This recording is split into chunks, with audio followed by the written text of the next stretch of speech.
Do you own a Jayco Caravan and want to go completely off-grid with your next camping adventure? In this video, we're going to run you through all the possible modifications that you could make to your Jayco Caravan to harness the sun and ensure for your next camping trip you don't have to pay those costly caravan park fees.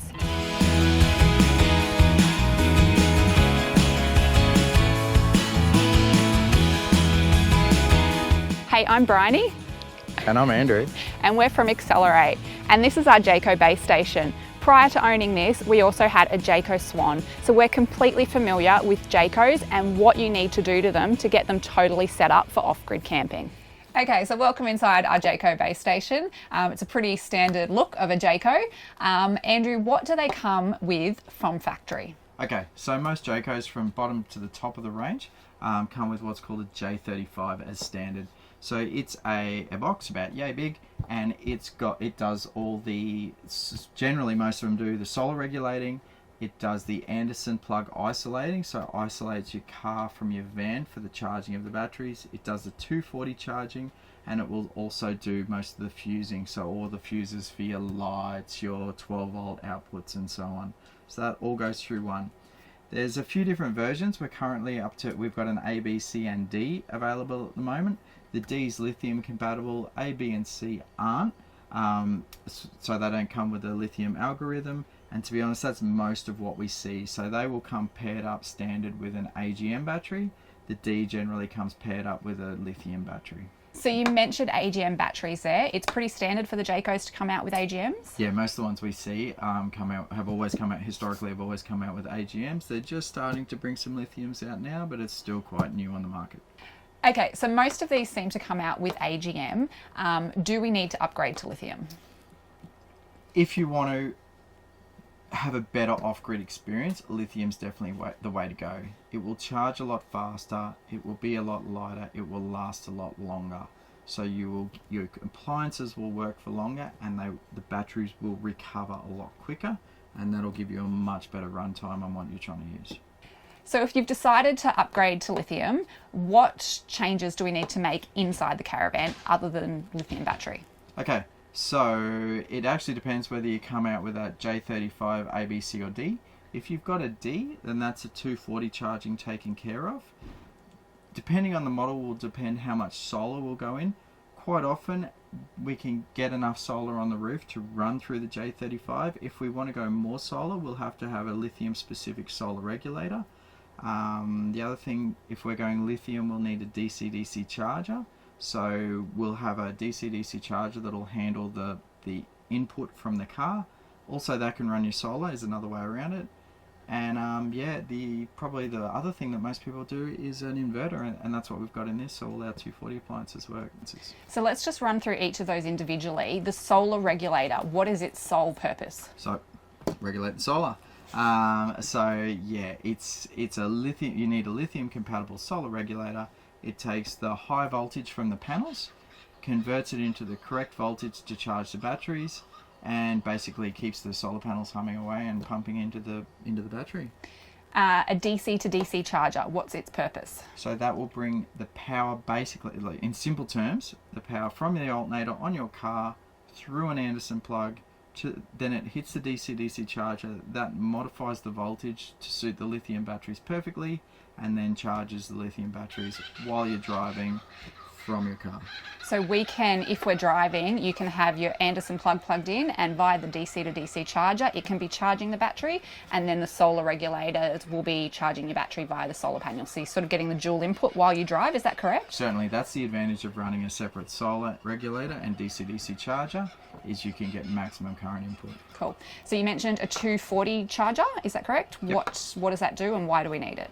The 240 charger are really two purposes. If you're sort of at a caravan park and you want to charge your batteries back up, so that's one reason. You know, if you've been off grid for a while, especially if it's cloudy and your solar's not keeping up, you can plug in and that will charge your batteries. It also is great for when your van's in storage. So you plug in your 240 charger, and obviously that maintains your batteries, especially if your van's undercover. If it's outside in the sun, totally unnecessary because your solar will do that job. But if your van's covered up or undercover in a garage or something like that, plug in the 240, batteries stay maintained fully. So the final thing there you mentioned is the inverter. What is an inverter? Why do we use it? And yeah, just tell us about it. Okay, so the inverter is the final piece of the puzzle. What it does, it's a big box, and it takes the battery power, the 12 volts, and turns it into 240, so that all your power points will work, and you can use all your appliances you're used to using at home, like toasters and kettles and so on. So that's the main one that we, I guess, use, and we upgraded ours just recently to a bigger inverter, and that allows me to, you know, in the morning plug our normal house kettle into a power point in the caravan, and I can just turn it on and it boils the water straight away. So I guess talking about the inverter, common question, what size inverter do I need? The hardest question to answer. It just depends what you want to run and what your battery bank can support. So basically, it's in the middle. You need to have the batteries behind to support it. Obviously, going from 12 volts to 240 is quite inefficient. So you need a good battery bank, and then you need a inverter sufficiently big enough to run the appliance you're trying to turn on. Obviously, if you're trying to make heat or cool or motion, so like an air conditioner or something, you need a very large inverter supported by a large battery bank. If you're just trying to charge laptops or something like that, you can go a small little inverter, because all you're really trying to do is charge another battery. So something like power tools or charging batteries, as you said, like power tool batteries or camera batteries or laptop batteries, we sort of saying a 300, 500 watt inverter thereabouts, depending, or 1,000, what's the minimum? Laptops and everything are only, you know, a 300 to 500 definitely, and phones and so on. Power tools sometimes can need up to 1,000. Some of those big Makito chargers will need 1,000, but yeah, around that 700 will probably cover you for most things. So if we want to run, probably the next common thing people want to run is the microwave that comes standard in your Jayco. What inverter do we need for that? We really try and step up to the 2,000. So a 2,000 will pretty much cover you for 90% of things in a caravan, excluding the air conditioner. But a 2,000 is quite sufficient for most vans. Toaster kettle? Good toaster will go under 2,000. Some of the cheaper ones tend to go over. And then air conditioning, if you want to run your air conditioning, what size inverter? So we usually use 2,600 to 3,000 is kind of where we go, and that really will cover you for anything you plug into the van. Now, we've got the 12 volt Guru here, so our Jayco has had a lot of modifications in there. We currently run a dishwasher. We also sometimes take a Thermomix with us, and I have been known to take my hair straightener. What size inverter are we going to need for those? And also a coffee machine. We don't take one, but a lot of people always ask about a coffee machine. What do you need to run that? Yeah, so we run a 2,600 watt transfer inverter. So the transfer inverter is sort of the next step up.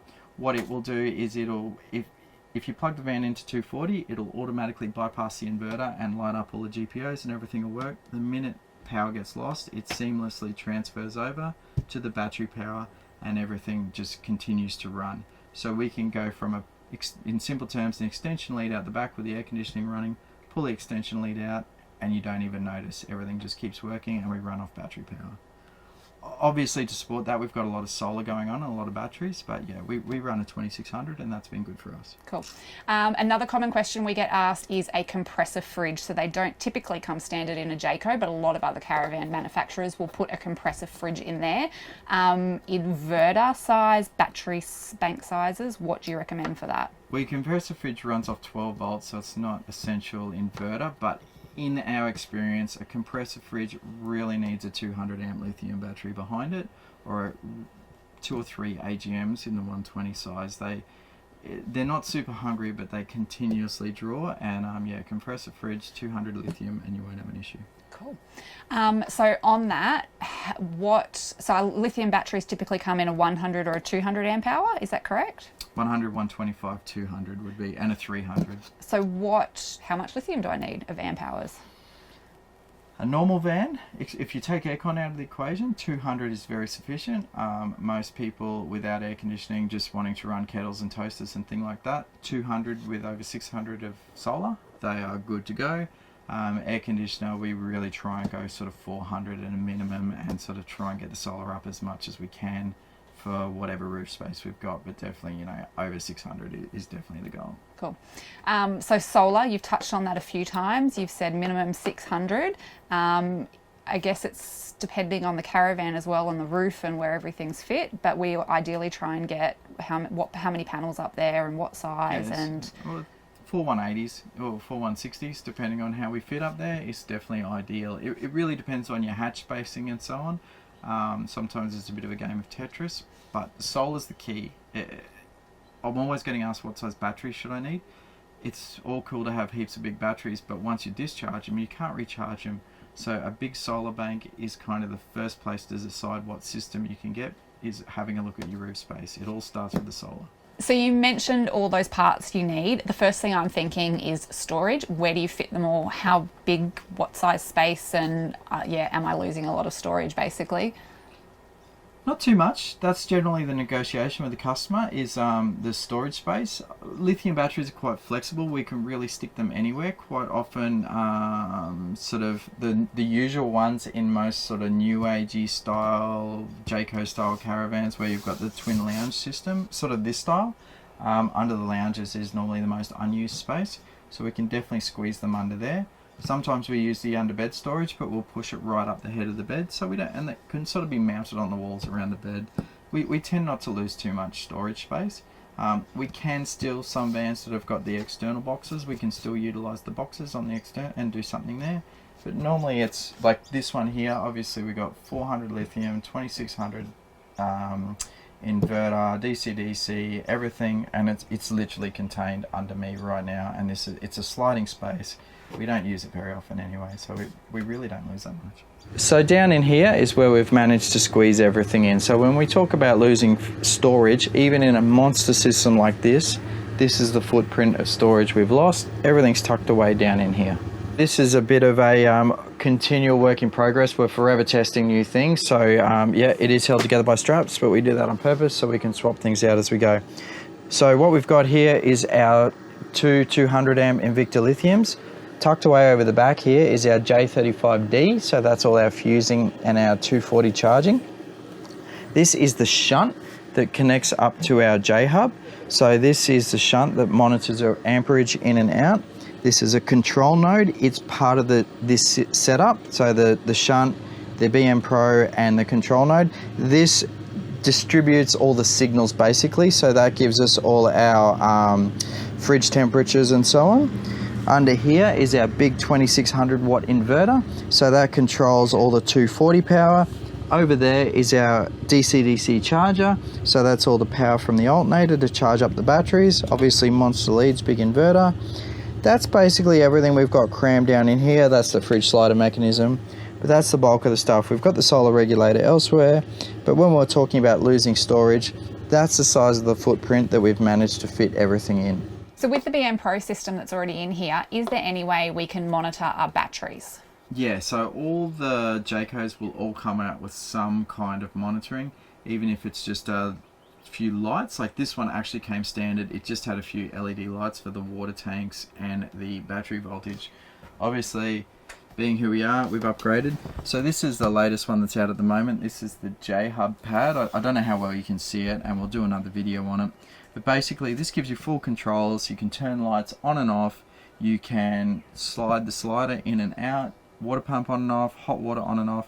It shows you the water in the water tanks. It will show you everything that's going on with the battery, so how much power is going in and out. And a new feature they've released is tire pressures, gas bottles, and also fridge and freezer temperatures. So this is kind of the flagship at the moment of what's available in the Jaycos. But it really you need a control node that goes with it. But yeah, anything from a couple of blinky lights all the way up to something like this is achievable. Okay, so you've mentioned all these different moving parts here. What brand preference do you have with them? Obviously it's got the BM Pro already in here. Do we keep that system and just add on? Yep. Tell us about it. Okay, so we retain the BM Pro system. It's obviously all your fusing and all your monitoring. So with the Jaycos, it's you leave it in there. You just sort of go around it when you want to go big. So with the solar, we've gone around it and we've got a separate solar regulator. At the moment, we've got a Morningstar TriStar in here. And we find them quite good because they'll go up to 60 amp, so we can feed whatever we want into them, and they'll take high voltage.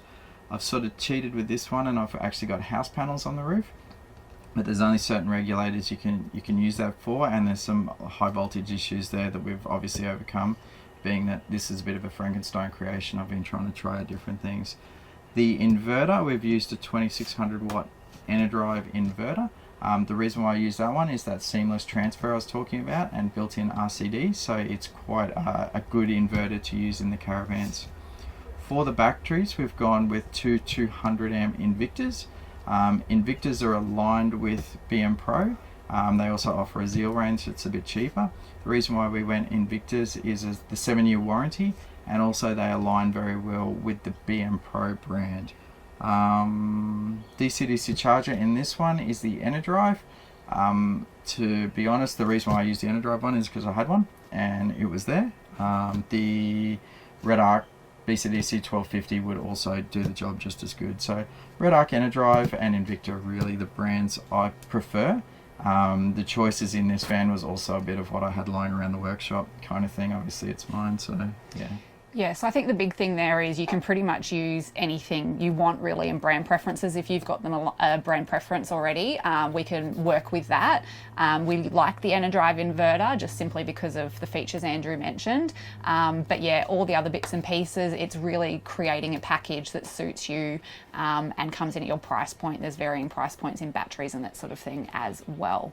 So if we've upgraded to lithium, we were already charging our batteries on the car when we drive. Do we need to make any changes to our car to be able to charge the lithium system? Yeah, certainly. So normally we will upgrade to a lot heavier lead running down. So 6 BNS is generally a minimum. Most Anderson plugs historically have been running 8. It's the opposite way around. 6 is bigger than 8. And with AGM batteries that was sufficient, but normally if we're going to a decent lithium system we'll run 6 or bigger. That's a lot of information for you to take in to get your Jayco off-grid. We, as I said, have had a couple of Jaycos, so we're more than happy to answer any questions that you might possibly have about them. Give us a call. So if you would like to see any other Caravan lithium setups that we have done, watch this video here. YouTube reckons you should watch this video down here. And as always, if you have any questions or comments or just want to tell us how amazing we are, comment below.